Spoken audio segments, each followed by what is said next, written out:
Okay, mama, let's talk about the part that nobody really likes to admit. You created your product, you know it's helpful, you believe in it, right? But when it's time to post about it, you hesitate. You get pause. You type the caption, then you delete it. You mention it one time, then go quiet. You worry, am I doing too much? Are people tired of hearing about this already? Do I sound salesy? If that's you, today's episode is going to free you. You hear me? When we return.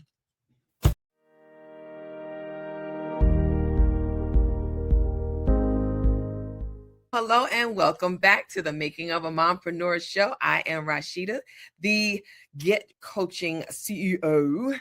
Also, I am the wonderful host of the Mompreneur HQ community, as well as the creator of the Mompreneur Academy. So I want to thank you for joining us today in the Mompreneur Academy and in our coaching platform. We like to help moms who are determined to find time, money, and location freedom to start, grow, and scale their online business so that they can build the life of their dreams without neglecting themselves or their families in the process. And we do that through coaching, content, community, and the Mompreneur Academy.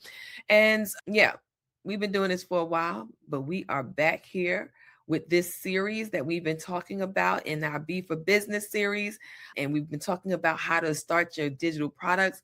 And today we're talking about how to market without feeling salesy, especially as a mom entrepreneur.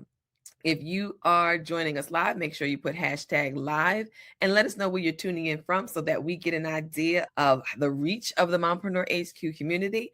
And if you are joining us via replay, go ahead and put hashtag replay. It's all good. We love you because at least you came in and watched our show. So we appreciate you. And guess what? You can always like, comment, subscribe, share, follow, depending on which platform you are on. That Facebook, YouTube, Instagram. We are here at the Digimompreneur.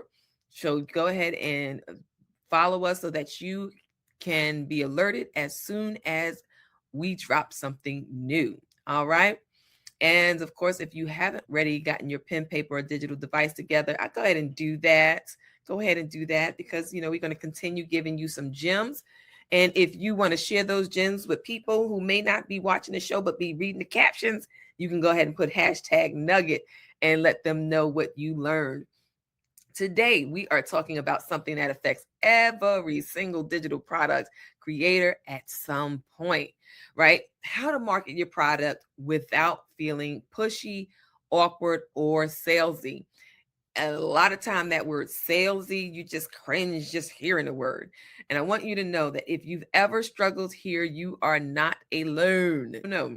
And let me just talk about, let's unpack for a minute the real reason marketing feels uncomfortable.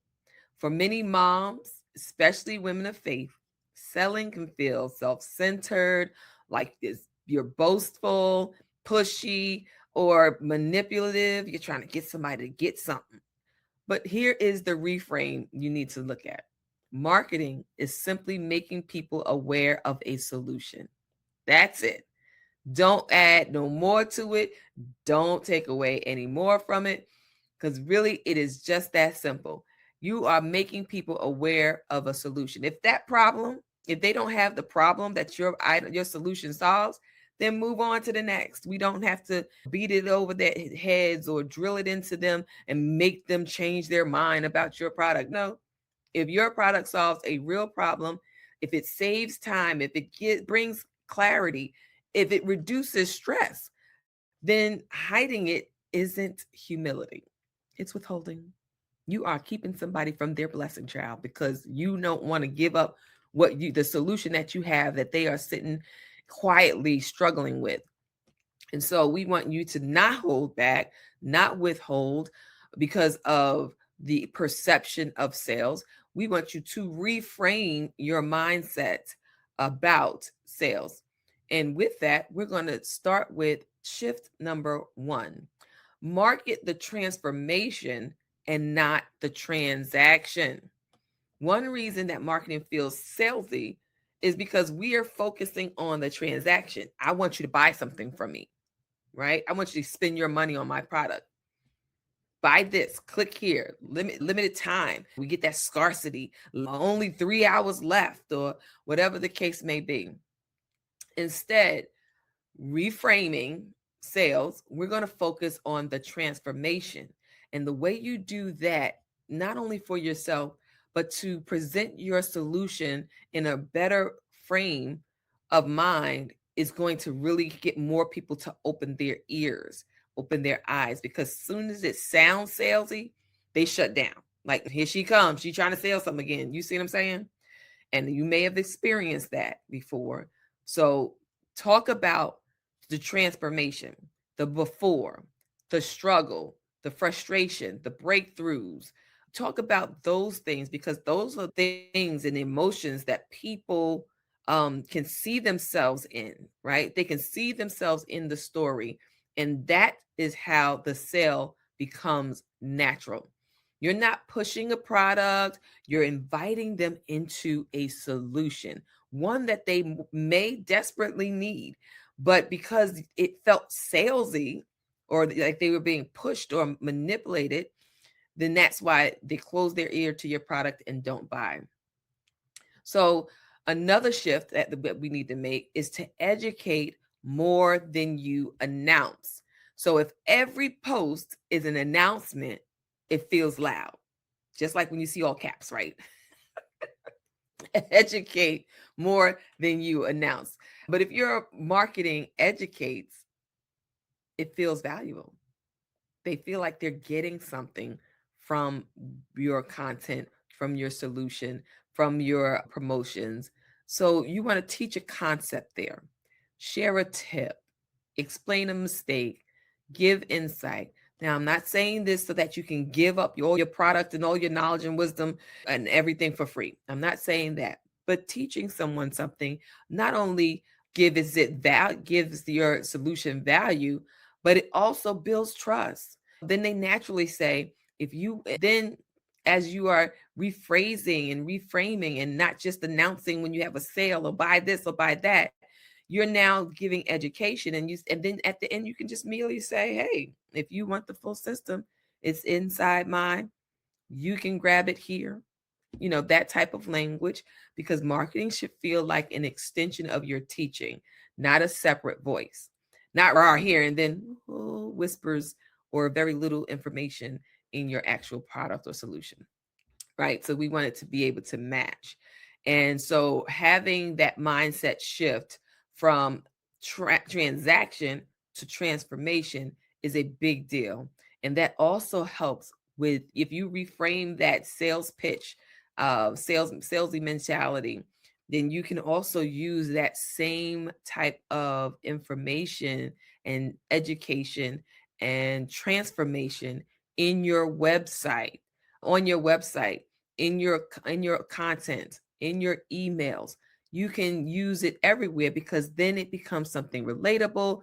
It becomes something that people can trust. You become something that people can trust and want to work with. And it's no longer a sales pitch or so salesy, right? So if you can focus on the transformation that your product has, then that would be the way that you want to go. Not that you have a product. We don't want to just sell products, but that you're offering a transformation, and that's what's going to sell itself. Now we're looking at another shift. Shift number 3. We want you to talk about your product more than you think you should. Why? Because you probably think that you should only talk about it once or twice a week. And so this one might surprise you, right? Most people are not tired of hearing about your product, probably because most people didn't even see your last post. We assumed that repetition equals annoyance, but repetition equals clarity. Now I'm getting a better idea of what you're saying. Now that I've rewatched this reel multiple times, now I see what they're talking about. Now I have a better understanding. And again, the way these algorithms be moving and shaking in these internet streets, the people probably didn't even see the first post or the second one or the third one. It really will take views in order for the algorithm to pick you up and start sharing it. And because, the way they do it, they want to piecemeal your information out to the world. Unless people are, what did we say earlier? Liking, following, sharing, subscribing. Now they know to come check your post or to come check your website, your social media, because they've gotten alert so that you posted something new or that you shared something new. But if they're not, if they don't have their bells on, then they may not even see it. So you repeating it is really not an annoyance because there's probably different people seeing it each time, and it's likely not the same person every time. Okay. The key is to say it in different ways. So when we're doing our social media, our graphics or our lives or reels or stories, whatever it may be, just switch it up a little bit. So maybe one day talk about the problem. Hey, you got this problem. This problem is really annoying. It's getting on my nerves, child. I know I can relate. Another day, share a testimonial, again, about the same solution. Okay.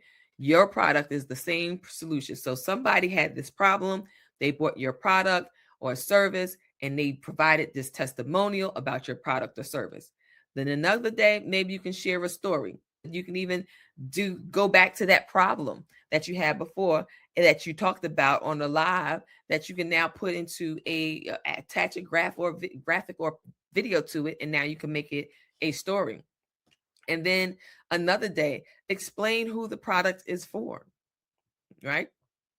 Another day, you might just say, hey, this is the behind the scenes about how this product was created. Same product, different angles. So that they may see it multiple times, but they won't get annoyed because it's not the same thing every single time.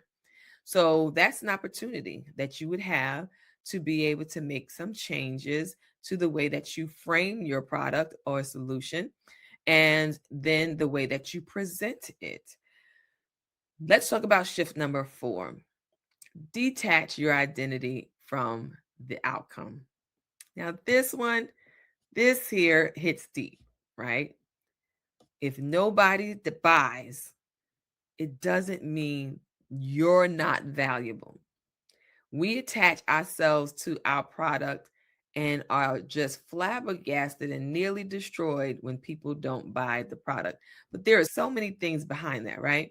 If someone says no, it doesn't mean that you're rejected. It could really just mean that they don't want that solution that you're trying to solve is not their problem, or that problem isn't urgent enough for them to try to solve at this point. Remember that your product is an offer and not your identity. You are not, even if you're a business coach, right? You say, well, the product is me, it's my services. It's still not you. The service that you provide to your client, to your clients and potential customers, that is the service. And sometimes, depending on how you market that service, how your product, how you created it, maybe someone's an audio person because they don't have time, but they'll have their earplugs in all day and can listen to audio trainings. But your training is video only. Maybe that's why they didn't choose to get your product. Or again, maybe it's not urgent enough of an issue for them, and that's why they chose not to use your product or service. Or maybe their best friend is also a business coach and they don't want to offend their best friend because they want to be loyal, because they say they're not loyal. They want to be loyal. So that could be why they're not buying from you. I get that sometimes with multi-level marketing. I already have a Mary Kay representative. I can't you buy from you. Maybe one day you might buy from me and from your best friend. Either way, don't take it personal is my point. Sometimes it just does not work out. It could be the landing page. They tried to order your product or service, but the landing page did not go to the checkout, or their card declined and when they went to the checkout. It could be any number of reasons. But when you detach your worth from the sale, marketing becomes lighter, less stressful. I'm not going to go through this headache of beating myself up. Oh, I didn't sell because people don't like me. That is hardly ever the case. And especially in this big old wide world of internet, right? There are so many people out there. And if you have your product out there and it doesn't get bought, it's not likely that out of the whatever number of billion people we have in the world, that is because they just don't like you. There are people who buy from people they don't even know if the funnel is good, if the funnel and the product transformation is good enough, right? So disconnect, detach your identity from the outcome. So we talked about ways that you can reframe the way that you think about sales so that you can market without feeling salesy. So we said market the transformation and not the transaction. We want you to educate more than you announce. And we want you to talk about your product more than you think that you should.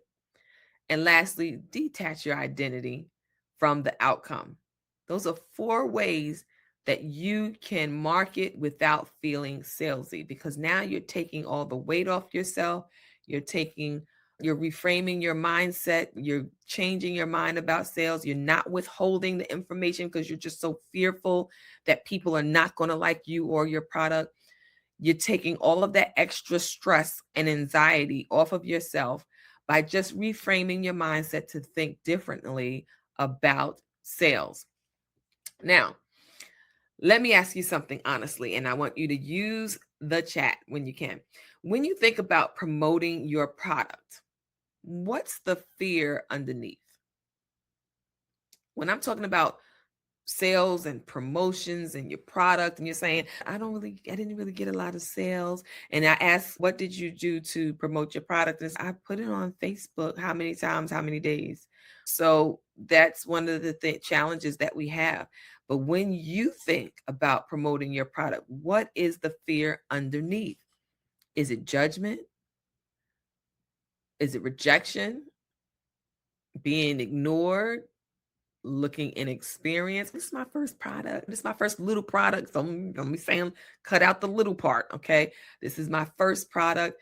And yes, it is my first product, but I am moving beyond fear, moving beyond scarcity mindset, moving beyond imposter syndrome. And I'm putting this product out. That's what you should be saying.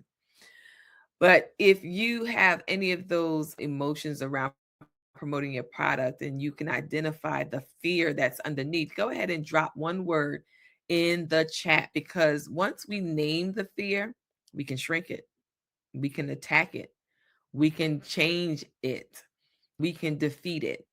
So drop that in the comments. One word. What is the fear underneath? Now, when you market with integrity, your business grows. Your family benefits from structured income. Your self-care improves because you're not scrambling, and your faith remains aligned because you're serving and not manipulating. Because we got to keep our BFFs front and center. So know that when marketing is done right, it is a service. So as we are wrapping up our B series from our BFFs, and talking about how to create digital products, if you missed any of these episodes, please go back and watch the others, because hey, listen, this right here is fire. If you take each of these episodes out of this business series on creating digital products and just take down some notes and actually implement them in your business, you're going to get I just basically spit free game. They gave you some free game, even down to marketing and mindset. I want you to go ahead and talk about your product 3 times. This is your assignment. I hope you still have your pencil, paper, or digital device, okay?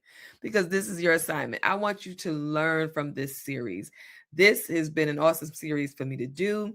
I really love talking about digital products and how it can make life easier for the mom entrepreneur. And this has been a great series for me, talking about how to create it, how to come up with ideas, how to get it created. Now we're talking about launch. We talked about pricing it and launching it. And now we're talking about, no, we did talk about launching. Maybe I have to come back. I might have to come back. But as we're wrapping up this series, we're talking about how to market without feeling salesy. So I want you to market. I want you to talk about your product at least 3 times and in 3 different ways without apologizing, without backstepping or backpedaling. Go ahead and talk about it. You created something that's helpful. It is a solution. It provides a transformation. You validated it. You priced it. You made it visible. So now let people know it exists. Marketing isn't about pressure. We're not trying to persuade nobody or make anybody buy our product or our service, but it is about permission. And guess what? You have permission to grow. So go ahead out there, do your thing, promote your stuff, tell people about it, and don't keep it to yourself because you blocking somebody's blessing, holding on to it so tight. And that blessing might even be yours. Because business, digital product business can be a very profitable business. And if you hold on to the transformation that you have for somebody else, you're not only blocking your financial gain, but you're blocking their opportunity to grow, their opportunity to succeed. And maybe, hey, maybe they'll find some help along the way somewhere else. If you do what you need to do and it's at the right time, they'll see it and they'll come grab it up because they're going to believe this is this is it. This is what I need. Again, we are wrapping up our B for business. We do still have the F's and the S. So our faith, family, and self-care are going to be the other episodes that we are going to continue with for, of course, for the remaining of our time in this BFF series. And just in case you didn't know, the BFFs is part of our Mompreneur HQ community in our Facebook group. If you would like to join our Facebook group so that you can become a whole mama, basically, because we deal with, in the Mompreneur HQ community, we deal with the BFFs. We deal with business, faith, family, and self-care. This is all of the things that a mom entrepreneur starting out or been in the game a while could definitely use. And that other S, I should have included support, because when we have our Mompreneur HQ community, it is a community and we support one another. So thank you for joining us today on today's episode of How to Market Without Feeling Salesy, especially as a mom entrepreneur. And we will continue our conversation with our BFFs pillars. And until next time, we'll see you at the next episode of the Making of a Mompreneur Show.